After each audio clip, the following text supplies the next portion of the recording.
டெல்லி ஜந்தர் மந்தரில் 27வது நாளாக போராட்டத்தில் ஈடுபட்டு வரும் தமிழக விவசாயிகள் பாடை கட்டி ஒப்பாரி வைக்கும் போராட்டத்தில் ஈடுபட்டனர். அது குறித்த விரிவான தகவல்களை தருகிறார் டெல்லி செய்தியாளர் ஹனிகுமார். வறட்சி நிவாரணம், கடன் தள்ளுபடி உள்ளிட்ட பல்வேறு கோரிக்கைகளை வலியுறுத்தி தென்னிந்திய நதிகள் இணைப்பு விவசாய சங்கத்தின் சார்பாக விவசாயிகள் டெல்லி ஜந்தர் மந்தரில் போராட்டம் நடத்தி வருகிறார்கள். இன்றைக்கு 27வது நாளாக அவர்களுடைய போராட்டம் தொடர்ந்து நடைபெற்றுக் கொண்டிருக்கிறது. பல்வேறு நூதன போராட்டங்களை நடத்திய விவசாயிகள் இன்றைக்கு நூதனமான முறையில் பாடை கட்டி ஊர்வலமாக எடுத்து செல்லக்கூடிய போராட்டத்தில் ஈடுபட்டிருக்கிறார்கள். இதுவரைக்கும் அரை மூட்டை அடிக்கும் போராட்டம், மீசை அடிக்கும் போராட்டம், முழு மூட்டை அடிக்கும் போராட்டம், பிசி எடுக்கும் போராட்டம் என பல்வேறு நூதன முறைகளை கையாண்ட விவசாயிகள் தற்போது பாடை கட்டி ஊர்வலமாக எடுத்து செல்லக்கூடிய அந்த போராட்டத்தில் ஈடுபட்டிருக்கிறார்கள்.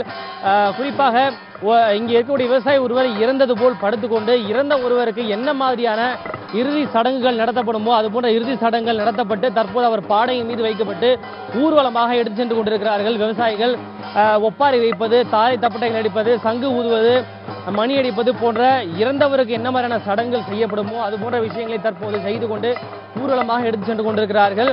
குறிப்பாக தங்களுடைய வாழ்வாதாரம் ஏற்கனவே 400 விவசாயிகள் தற்கொலை செய்து கொண்டு விட்டார்கள். இதன் காரணமாக தாங்கள் சுடுகாட்டுக்கு செல்ல வேண்டிய நிலை ஏற்பட்டு விட்டது என்பதை வலியுறுத்துவதற்காக தற்போது இது போன்ற ஒரு போராட்டத்தில் ஈடுபட்டிருப்பதாக விவசாயிகள் தெரிவித்திருக்கிறார்கள். அந்த காட்சி தான் தற்போது நாம் பார்த்துக் கொண்டிருக்கிறோம். இந்த விவசாயிகளின் போராட்டம் குறித்து திரு ஐயாக்கண்ணு அவர்கள் நாம் கேட்கலாம். ஐயாக்கண்ணு சார், இப்போ எதுக்காக இந்த மாதிரி பாடை கட்டி கொண்டு போறீங்க, எங்க கொண்டு போறீங்க? ஐயா, எங்களை விவசாயில பாருங்க, எங்களையும் இது மாதிரி புணமாக்கிறாதீங்க, விவசாயிகளையும் புணமாக்கிறாதீங்க, விவசாயியை காப்பாற்றுங்கள். அந்த விவசாயி தான் இந்த நாட்டினுடைய முதுகெலும்பு.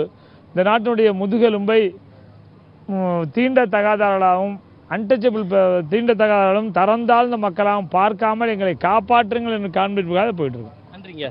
அதாவது விவசாயிகள் எங்களை பிணமாக்கி விடாதீர்கள், எங்களையும் கூர்ந்து கவனியுங்கள், எங்களுடைய கோரிக்கைகளை செவிசாயுங்கள் என்பதை வலியுறுத்துவதற்காகவே இது போன்று பாடை கட்டி ஒரு ஊர்வலமாக செல்லக்கூடிய போராட்டத்திலே ஈடுபட்டு இருப்பதாக விவசாயிகள் தெரிவித்திருக்கிறார்கள். புதிய தலைமுறைக்காக டெல்லி ஜந்தர் மந்தரிலிருந்து ஒளிப்பதிவாளர் பரத்துடன் ஹனிகுமார்.